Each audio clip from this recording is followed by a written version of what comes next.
You ever see blood drip onto the polished floor of a courtroom while a judge sits up there smiling? Because I have. The taste of iron in my mouth, my hands gripping the edge of the defense table, while Judge Franklin Holloway watched me like I was just another nuisance to sweep aside. "Clear my courtroom of this distraction," he ordered, voice syrupy and smug. And that's when the deputies started closing in. I calmly pulled my Department of Justice badge, looked him dead in the eye, and whispered, "Operation Glass House begins now." I pressed record. Let's be real sometimes. You feel it in your bones when you're about to bring down an empire. You know how small towns have courthouses that look like something out of a movie? That's Millbrook, county white columns, marble steps, sun gleaming off a facade, so clean you'd think justice actually lived there. But walk inside, and you'll see law's got two doors, and not everyone gets the same welcome. I was 34, sent here with a reputation for keeping my cool, but deep down I had more reason than most to want Franklin Holloway exposed. See, this was personal, and I didn't come to lose. That first morning, I sat in the back, gray suit, notepad open, acting like just another legal observer. Case after case, the pattern was obvious. White college kid caught with cocaine probation. Black man with a bag of weed. 6 years, no parole. White businessman skimming taxes. Community service. Black mother's welfare paperwork off by a line. Jail. Every ruling, my stomach turned, but my face stayed still. Holloway kept glancing at me, suspicion brewing. At break, his bailiff, a young guy named Paul Alvarez, tried to size me up. "Judge wants to know what you're doing here," he said, hand on his belt. I smiled, just observing for a legal training program. He walked away, but I knew that by the time court resumed, Holloway was watching me close. Out of nowhere, he called me forward. "Approach the bench," he demanded. The air went out of the room. "What organization did you say you're with?" he sneered. "Didn't specify, Your Honor. Just observing." His face twisted. "Where'd you get your law degree?" "Georgetown, 2013. He smirked. "Let me guess, special admissions?" The crowd murmured. My heart pounded, but I held his gaze. "My credentials are in order. I have every right to observe." Then when he snapped, gavel slamming. "Officers, remove this woman. Confiscate her notes." I kept my dignity as they led me out, though every eye burned a hole through me. Out in the sticky Alabama air, I reset my nerves, straightened my jacket, and walked off without looking back. I wasn't done. Not even close. Back at the motel, my team was waiting. Malik Porter, our analyst, tall, broad-shouldered, with a brain that saw patterns in chaos. And Tia Robinson, undercover specialist, eyes sharp as glass. I set the recorder on the table. "We got Holloway's quota comment on tape." Tia grinned. "That'll play well." We had a whole wall mapped out Holloway's contacts, city officials, a web of names and connections. This wasn't just one man, it was a system. Now for the twist. My dad, Samuel King, was sent away by Holloway 20 years ago, 15 years, for a robbery he didn't commit. He died behind bars. I never told headquarters, but this was my home, my payback, my only shot at justice for him. Malik found the proof. Black folks in Millbrook get sentences 40% longer than whites for the same charges. Tia started meeting families undercover as a filmmaker. Story after story, the injustice stank. Offshore accounts linked to Holloway, cash from white-collar criminals getting off easy, and a neighborhood initiative code for moving black families out of lucrative zip codes. Millbrook didn't take kindly to outsiders.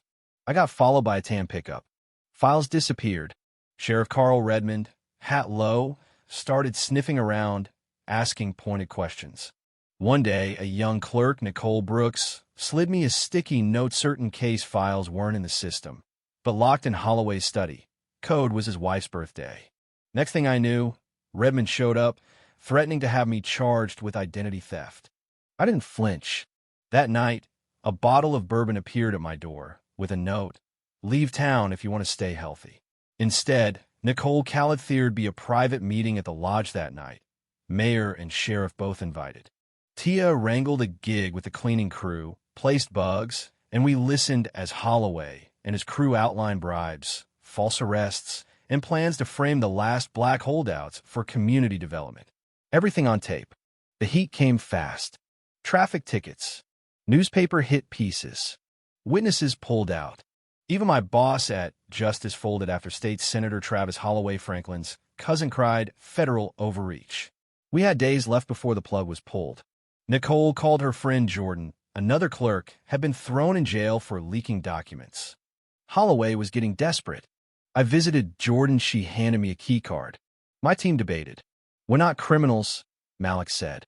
"You want to walk away now?" I shot back. We decided to go undercover at a fundraiser at Holloway's mansion. I posed as Alyssa Harper, investment consultant. Found the safe, got the files case selection, financials, my dad's file, proof he was targeted for his land. Tia created a diversion, and we made it out just barely. But Holloway and Redmond stormed the hotel, tried to arrest us. I got my team out with evidence, but I stayed behind calling abandoned Nicole and Jordan. They grabbed me, held me in a cell, cut off from the world. Sheriff Redmond laughed in my face, told me my badge meant nothing. Guards tried intimidation, then violence won. A woman named Carol risked her job to sneak me a phone. I called Malik. Director Lydia Zhang from D.C. sent in the cavalry. On the road to a black site, FBI agents boxed in the van. Director Zhang herself yanked me out, alive, bruised but not broken. News hit, protests erupted, and the game changed. The grand jury heard all. Numbers, voices, stories how justice had a price, and the system was bought. Holloway, Redmond, the DA, and 3 others were indicted. Holloway tried to escape. FBI nabbed him at the airfield. But the smear campaign hit hard. Accusations about my mental health, rumors about vendettas. Our own insider at Justice Agent Wallace was leaking every move to Holloway's camp. When Wallace got caught, the wall finally broke. On the final day, I stood in front of the grand jury and told them how my father died, how Holloway stole his land, how dozens of families lost everything. The jury returned indictments across the board: systemic corruption, civil rights violations, racketeering. Holloway barricaded himself, turned the courthouse into a standoff, demanding to be arrested by state police only. Director Zhang asked me to record a message, offered him a surrender in front of the press. Holloway walked out at sunset, hands up, TV cameras rolling, still defiant. But justice moves fast when the world is watching. As agents processed Holloway, they found a list of jurors' addresses in his briefcase. Had planned witness intimidation to the end. His wife, Elaine Holloway, disappeared the same night, but not before calling with a tip: check his insulin. They found it dosed for a fatality. Holloway survived, barely made it to court.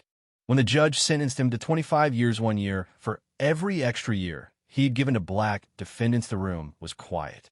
He stood, looked at me, and said, "I did what Millbrook demanded." The judge just shook his head. "You betrayed your oath." No one clapped, no one cheered. But I felt a weight lift from my chest. A month later, I told a room of young prosecutors, justice isn't automatic. It takes people willing to fight, even when the system turns on them. My father's name was cleared. New laws passed. The courthouse in Millbrook put up a display honoring the families who'd suffered. My journey was personal, but it became bigger than me. So let me ask you, does justice really treat everyone equal? Or does it just pretend to until someone fights back? Drop your thoughts below. Share your story. If you believe ordinary people can still make a difference, hit like, subscribe, and share this with anyone who needs hope that the system can change when enough of us say enough.